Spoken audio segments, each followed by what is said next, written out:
Hi, this is Gabriel Castro from exoticwoodpen.com. Thank you for tuning back into part 2. In part 1, we made the cap. In part 3, we'll cast everything. So anyway, this is going to be the lower half or the bottom half of the pen. This is the side we're going to drill our hole and everything for the body to attach to the cap like this. We're going to be using this as somewhat of a template. This is one of my other pens that if you've seen, this one has a suction built into it. But anyway, I like this one, so that we're going to use this one as a basic template.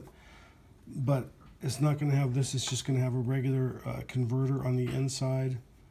But just to explain what's going on here, this is a 1/2 inch mark from here to here. And that's what this step down is for the threads for the 14mm double start tap and die, because that's the only tap that I have at the moment. So that will be able to screw on, and then we will drill it out. But I'm going to leave it larger instead, because that way I can do 2 different things with it. So anyway, we'll talk more about that later. And then on the inside here, there was a slight recess that if you look at the section, like on this particular pen, this one has an O-ring. So what the O-ring does, that allows that to get screwed in here, and then once you seat that in there all the way, see now that's actually leak proof. So this, I can actually, the reason I did it was because of the suction filler on the inside. So, and anyway, now this is waterproof, if you will. So I can do the same thing with this, even though not having to use one of these suction devices. I'm just going to basically use it as like an eyedropper. So anyway, that's how that's going to work. So I can either use this as an eyedropper, which will hold a lot more fluid, or I can use a standard converter. Either way, so it's nice to have that option. Anyway, we're going to go ahead and get this drilled out and tapped, or dyed rather. We'll go ahead and start that next. Okay, so at the lathe, I got this mounted in my chuck. Got my caliper set 14.5, which is the outside diameter of my tap.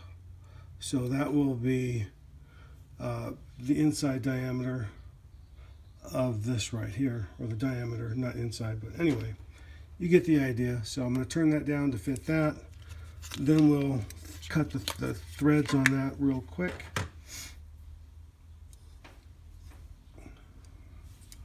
And for this operation, I'm just using this little 1/8 inch parting tool. I shouldn't get much vibration here. This is seated all the way back.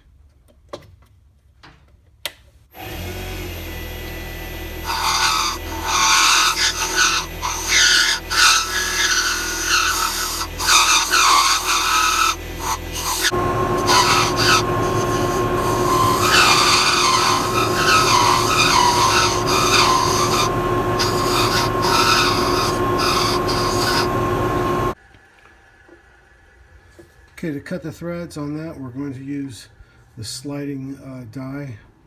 This is the 14mm die on there. And that's just going to slide on the tailstock. I'm going to put a little mineral oil on that.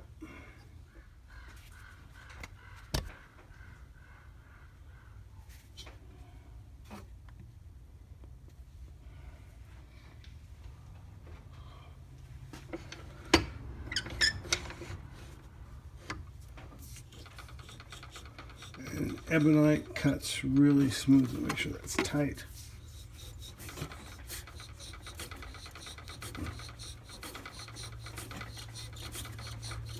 Just working that back and forth really quick.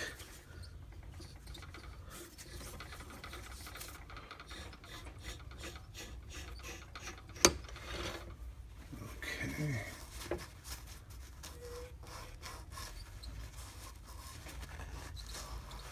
And then I'm just going to go back in here with a 1/8 inch parting tool or a 1/16 inch tool and just clean that shoulder up so that I can get that cap to seat real nice.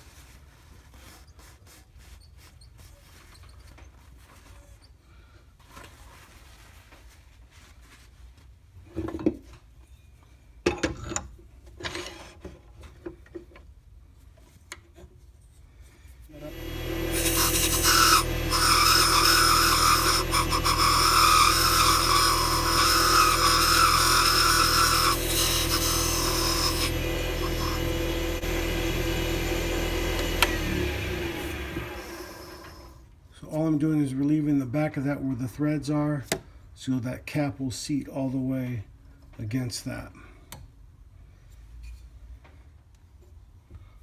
Okay, so now that that's cut, I'm just going to test it out real quick. And see, that seats up pretty good.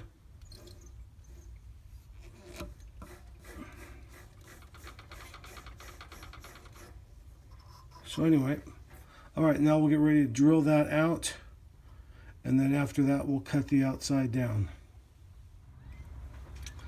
Okay, so we're getting ready to drill this out right now. I don't have metric drill bits, so if you've seen it in my other videos, I use a 3/8 inch drill bit to go down on the inside of that. So something you want to be aware of is the depth of what you're working with. So this is the length here. If I take the section with the converter on there, you can see that where that line is by my thumb, how deep of a hole I need to drill. And being that I want this a larger diameter, if I don't use one of these and use it as an eyedropper instead, then you know, I can have a much larger reservoir of ink, because with one of these you can only put this much ink in it. But if I have the whole body here with 3/8 inch diameter, that's a whole lot more fluid. So I think that's the route I'm going to go with this pen. But just in case, if I want to use one of these, I want to make sure that that can accommodate it. So I have my 3/8 inch drill bit, and I have a line marked that corresponds to that right there, so you can see that. So that's how deep we need to drill, which is probably around 3 inches or so.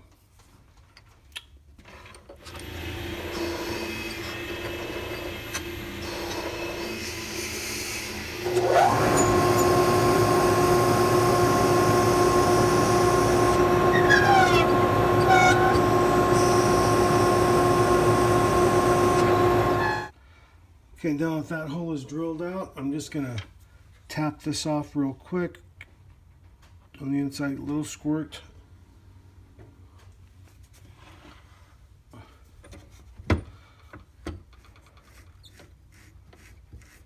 And this is just a pretty quick process. Make sure that's tight.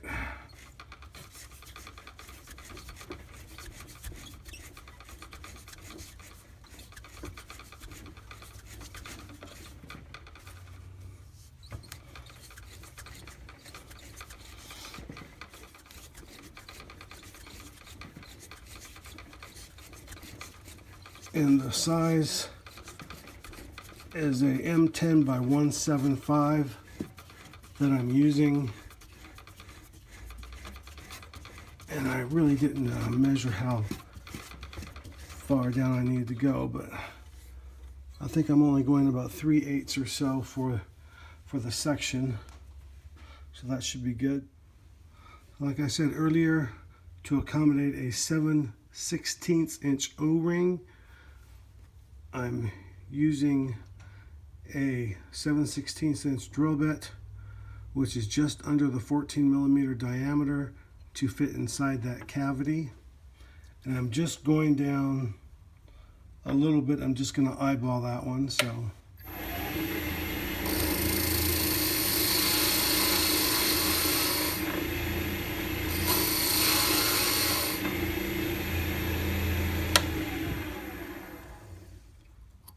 yeah, that looks pretty good.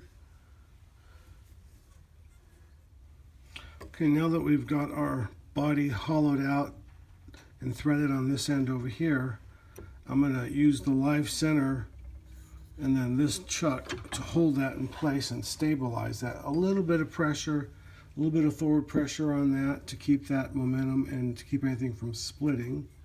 So now from my mark here and my mark here, you can probably barely see it on camera, but I can see it. I'm going to mark that a little bit better in just a second, but I'm going to take this down on the inside down to 1/2 inch. So I know that my inside diameter is 3/8 of an inch, so I still have 1/8 of an inch to work with as far as meat goes, but that's actually divided in half, so I've got about a 1/16 of an inch of a wall from the outside here. So that's still quite a bit on the inside for support. May not sound like it, but it actually is. So I'm just going to define my 1/8 inch, or excuse me, 1/4 inch from here, and then from here, I'm going to take away all this out in the middle.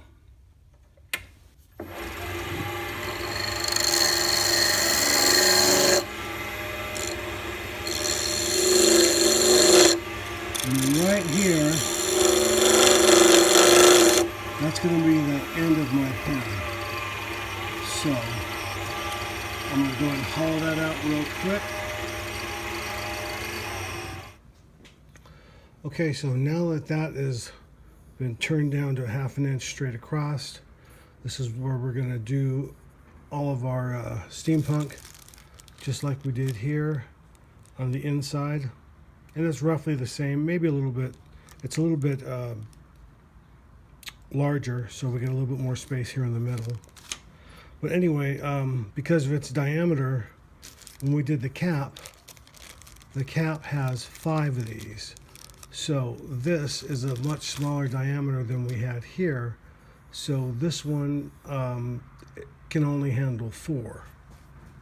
So back to the same jig, you'll see that in the light colors, that is what I'm using here for the 1, 2, 3, and 4. And they're marked 1, 2, 3, 4.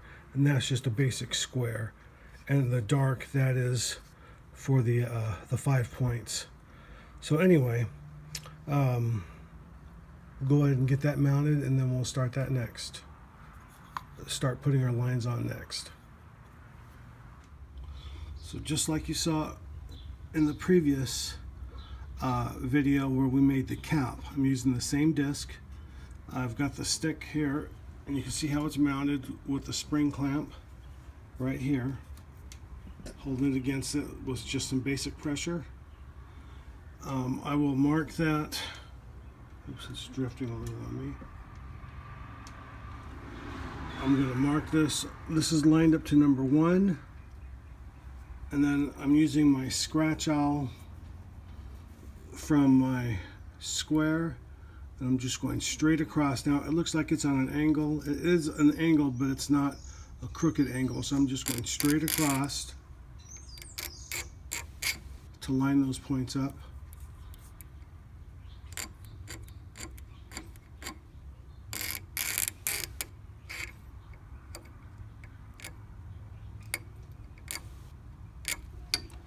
And then again, I'm going to go to number 2, rotate that. From my angle, the way I can see that's actually lined up.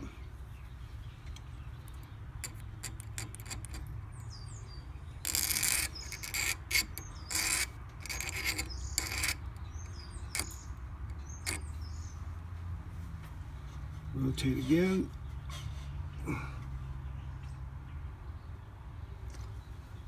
And that's on point number 3.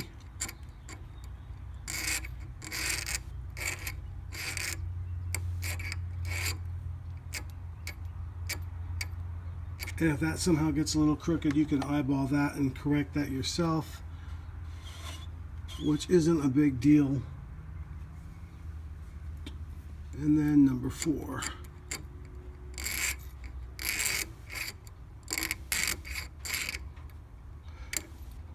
First one I made was on black, so I just used a pencil and did it, and it worked fine also. This is a little bit harder to see, but once you put the glue on it, you don't see it at all. So anyway, those are all marked. So the mandrel that I made, this is pretty simple. This is just a piece of cocobolo from a pen blank, and this will fit your cap on the inside. This is a 33/64, and then this is 3/8. So that goes in there like that. And this is just going to hold this over the drill press because it's a lot easier for me to use a drill to hold this in place. You know, just a simple cordless drill, nothing fancy, rather than trying to use the lathe to hold everything, because I have an overhead light and it's kind of hard to see with because it hangs so low. But anyway, this fits on here really well, and I just rotate it, and it doesn't have to be a super tight fit, so it's not a big deal. As long as I can see my lines right here all the way across. There's my second one, there's my third one, there's my fourth one. So, and you can see I have a bunch of pieces over here already ready to go. And we'll just pick a spot like that.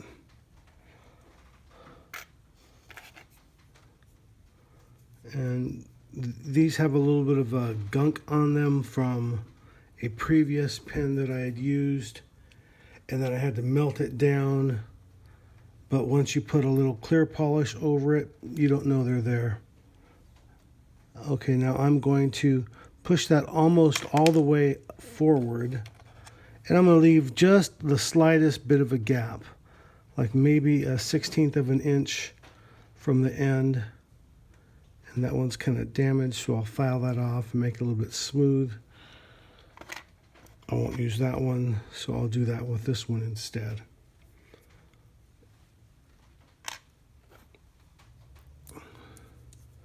And then, like before, I'm just using some clear nail polish. And I'm just going to apply that to the back and put a liberal amount on there.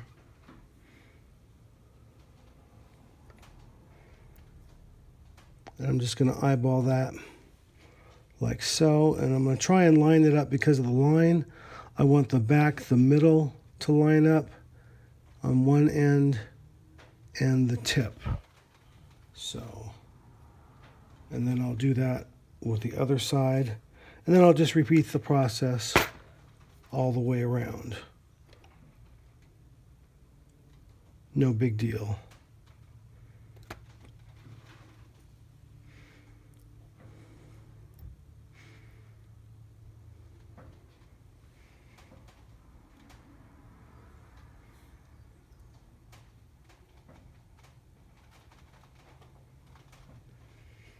And we'll just let that cure. And the next time I come back, it'll all be done.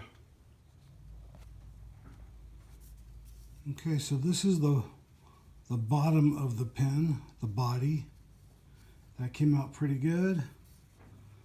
So the next video we'll cast, and then we'll turn it down.